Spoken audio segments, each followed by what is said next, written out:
carbono en su proceso. Así que esto lo puedo usar para restar.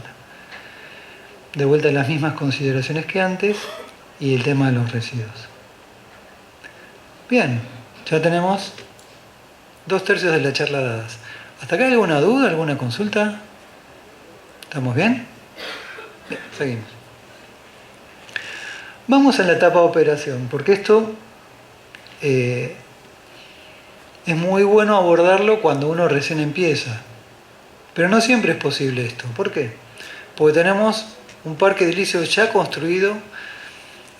Para hacer una idea, en el Buenos Aires, el parque edilicio construido versus lo nuevo representa el 1,7 al 2% de lo existente, con lo cual es casi todo existente. Vale la pena mirar cómo medir la huella de carbono en lo que ya tenemos construido. Para eso, las normas que mencioné lo partieron en pedacitos, ¿sí? Denominados alcance. Alcance 1, alcance 2, alcance 3. Vamos a ver cada uno. El alcance 1 en lo existente es toda combustión propia, ¿sí? ¿Qué es combustión? Las estufas, las calderas. Si tengo una flota de vehículos, esa flota. Y si tengo un grupo generador, también. Una anécdota. Yo tengo la certificación del LEED para la norma LEED y me tocó certificar un edificio de casi 100 años en Buenos Aires. Y medimos la huella de carbono y lo presentamos. Y el revisor nos dijo, ¿tienen un grupo electrógeno? Sí, bueno, pero lo prendemos una vez al mes, no es mucho, lo prendemos una hora. El diésel que consume eso serán 10 litros, 15 litros, no es mucho. No, señor, usted tiene un grupo diésel que tiene unos gases que van a la atmósfera, mida también la huella de carbono del grupo diésel que enciende una vez al mes. Bueno, ningún problema, lo medimos, nada, 0,00 toneladas de dióxido de carbono. Pero esta anécdota es para mostrar la importancia que también las pequeñas fuentes de combustión, como puede ser un grupo que se usa poco, también entran dentro del cálculo. Bien, voy a volver una diapositiva atrás para hablar de esta. Fíjense que yo acá hablé de combustión, ¿sí? Acá hablo de electricidad. La combustión, es quema de combustible, del diésel, por ejemplo, en este que mencionaba. Acá no, es el uso de la electricidad. Entonces acá yo me tengo que fijar cómo está iluminado, qué computadoras tiene, qué equipos termomecánicos y qué motores, que son típicamente los usos más activos en una instalación eléctrica. Y el alcance 3 es todo lo que no sea ni combustión ni electricidad, todo lo demás. Si yo tengo algún proceso, lo pongo, o si uso algún producto, lo pongo. Si tengo vehículos de los contratistas también, lo más habitual son los viajes en aviones y los residuos.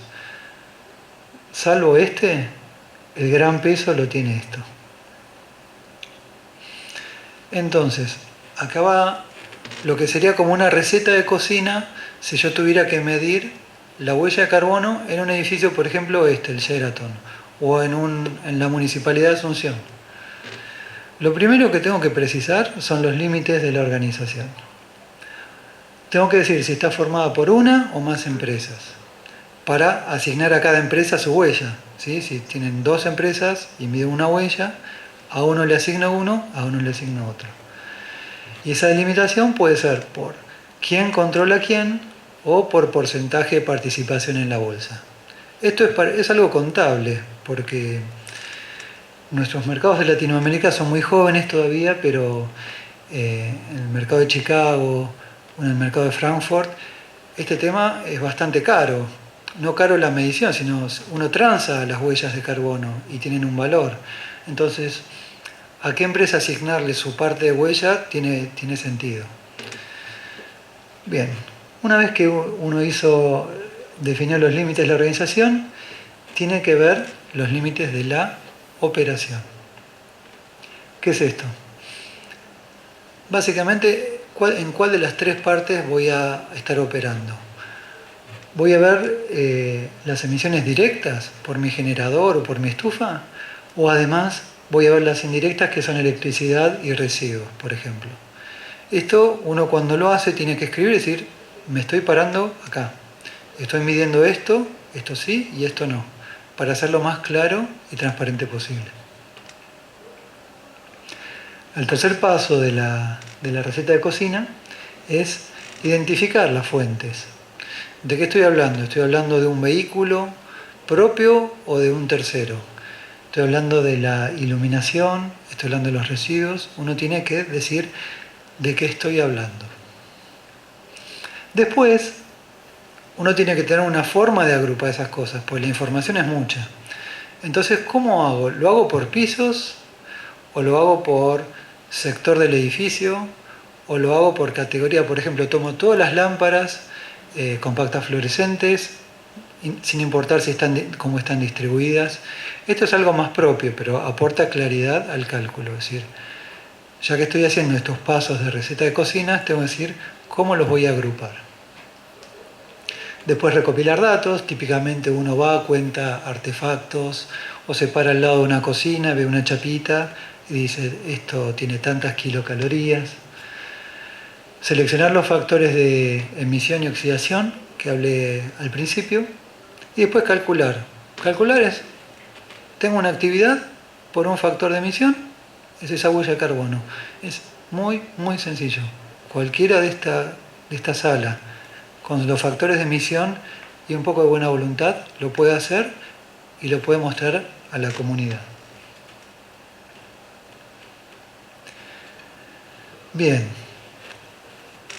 yo siempre digo que calcular la huella es como pararse en una balanza. Uno puede decir, peso 74 kilos, peso 71, lo que sea. Pero eso es un dato frío, digamos. Está bien, estás en este nivel. Ahora, ¿deseamos estar en este nivel? ¿Queremos estar más arriba, más abajo? ¿Podemos estar más abajo? Bueno, de esto se trata esta etapa. ¿Cómo puedo reducir? Bueno, si yo tengo una generación, lo primero que se me ocurriría es limitar la generación. Por ejemplo, ¿puedo limitar la cantidad de usuarios que hacen uso de esa fuente? A veces se puede, a veces no. Depende del caso. ¿Y qué pasa si cambio el combustible? Bueno, este es un tema muy interesante, sobre todo en calderas, donde se trata de reemplazar diésel o naftas o fuel oil por pellets de la industria maderera. Muy, muy interesante. A veces requiere un cambio de quemador, pero bueno, es un típico caso de cambio de combustible. ¿Puedo limitar los horarios? Bueno, esta es la manera más fácil que uno tiene de adelgazar. Por ejemplo, en este edificio certificado de hace 100 años, era una oficina que se prendía a las 6 de la mañana, por distintos temas de confort del edificio. Pero la gente entraba a las 9 de la mañana, con lo cual el edificio estaba en funcionamiento al 100%, 3 horas sin un aporte real. Lo que hicimos fue mejorar algunos parámetros de calidad y lo hicimos arrancar a las 8:30. Este cambio de horarios hizo que se bajara el consumo energético en un 5%, ¿sí? En un edificio de casi 20.000 metros cuadrados. Lo único que hicimos fue cambiar una costumbre. No cambiamos motores, no cambiamos combustibles. Esta es la forma más rápida que uno tiene de bajar su huella de carbono. O a veces tengo que limitar los equipos. Hay equipos, como decía, que tienen un proceso de funcionamiento tal, pero no es muy eficiente, entonces lo puedo limitar, sobre todo el arranque de motores, que al arrancar tiene un pico de demanda energética, yo lo puedo bajar. Y si no puedo, después de todos estos pasos, llegué al límite y no puedo bajar más, lo que puedo hacer es pensar en compensar. Es decir, comprar bonos de otras fuentes, por ejemplo, plantaciones de bosques o de bambúes o de captura en rellenos sanitarios. Y de alguna forma trato de mitigar lo que yo generé. Finalmente, la preparación del informe. Uno tiene que decir el contenido, la estructura, explicar, usé estos factores de emisión, me concentré acá, esto no lo tuve en cuenta, estos son mis rangos, más menos tanto por ciento. Uno tiene que honestamente mostrar lo que hizo para que el público, que va a decir, ah, mira huella de carbono, sepa cómo fue hechas las cosas. Bien, algunos ejemplos de empresas que miden sus huellas y que las informan al público. Acá, Conti Paraguay, encontré que participa en este proyecto. Este es un proyecto mundial de revelación, de apertura de cuánto emiten las empresas. Para que uno, acceso gratuito, solamente tiene que crear una cuenta gratis, para que uno entre ahí y pueda ver cada empresa cuánto emite, cuánto afecta a la atmósfera. Hay una asociación de universidades norteamericanas que también mide e informa, acá está la dirección, donde habla de cómo están emitiendo y después cómo están mitigando. Eventos, un ejemplo, les muestro un ejemplo que mido todos los años, un foro empresarial de la Cámara Franco-Argentina. La comunidad francesa quiere medir su huella de carbono, entonces le preguntamos a cada participante cómo vino y en base a cómo vino sacamos si fue por bus, si fue por un auto propio, si vino en bicicleta, si vino caminando. Fíjense que las emisiones acá dice que equivalen a casi un auto, medio auto al año, que es el 20% de un hogar y que se necesitan 0,2 hectáreas de pino para compensar ese evento. Ese evento les cuento que es un evento de 7 horas una vez al año. Con lo cual, miren, necesitamos 0,2 hectáreas para ese evento tan pequeño y tan puntual. En LEED, algo les anticipé, permite dar puntos si uno mide la huella de carbono. Esta es la huella de carbono de una compañía de seguros que tiene reuniones mensuales de gente que viene de todo el país, viene en avión, la mayor parte. Y fíjense, este evento, 2 eventos anuales. Necesitamos 19 hectáreas de pinos para compensar eso. Entonces, esta es la forma práctica de mostrarle a la gente, decir, mira, tu actividad tiene un impacto, se requeriría esto para mitigarlo, pensemos cómo reducir eso para reducir ese impacto. Bueno, estamos llegando al final de la charla. Estas son las normas que le comenté. Esta es paga, lamentablemente. Esta no. Si ustedes se meten acá, tienen el protocolo donde yo les comentaba los alcances o scopes, que se llaman en inglés. Los sitios, los factores de emisión, que es la clave de estos, es emissionfactors.com, gratis, accesible, público, cualquiera puede entrar y mirarlo. Este sitio ya lo mencioné. Y estos son métodos gratuitos para calcular y ayudar a apoyar. Por mi parte nada más, creo que les hice un repaso rápido de la huella de carbono. Tengo 10 minutitos para... ¿no? Bien. Si alguno del público quisiera hacer alguna consulta.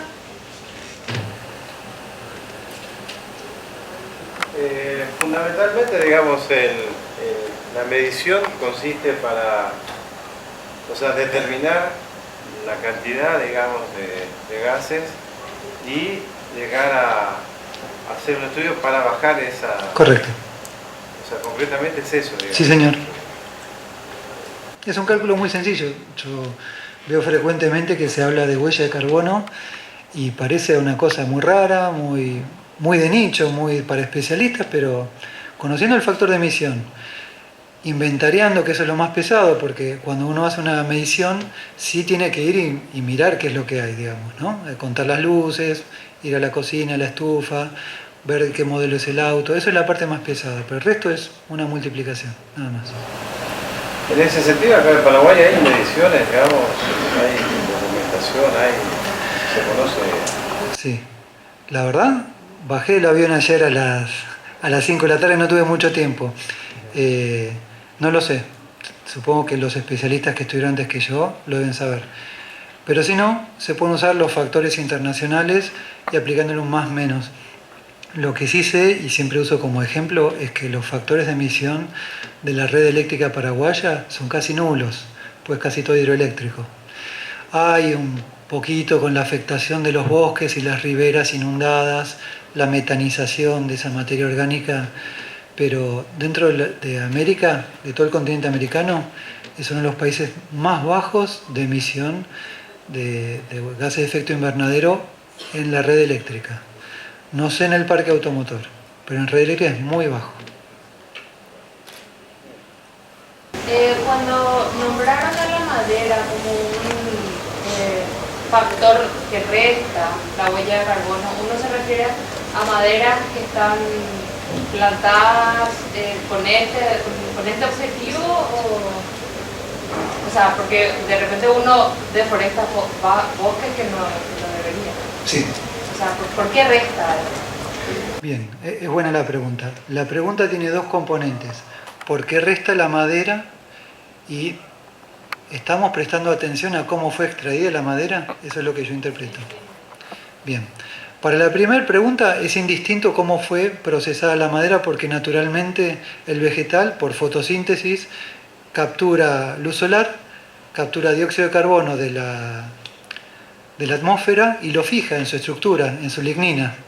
¿Sí? Así que independientemente si fue un bosque existente o plantado para, o si fue cortado en forma sustentable o no, la madera en sí captura carbono, por eso se resta. Esa es la primera parte de la pregunta. La segunda parte me parece muchísimo más pertinente y es lo que tenemos que prestar atención. Yo cuando vine acá tuve la amabilidad de que el Consejo de Construcción Sostenible Paraguayo me pasara a buscar por el aeropuerto. Muchas gracias. Y en el viaje estamos hablando y le decía, ¿cómo viene el tema del FCC en Paraguay? ¿Sí? No sé, ¿todos están al tanto de FCC? ¿Conocen? ¿Sí? Bien. Me dice, y más o menos, cuesta un poco. Bueno, eso me parece vital, vital.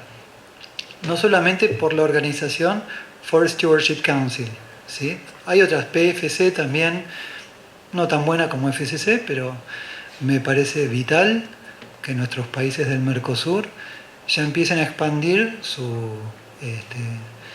sistema de acreditación de la extracción forestal.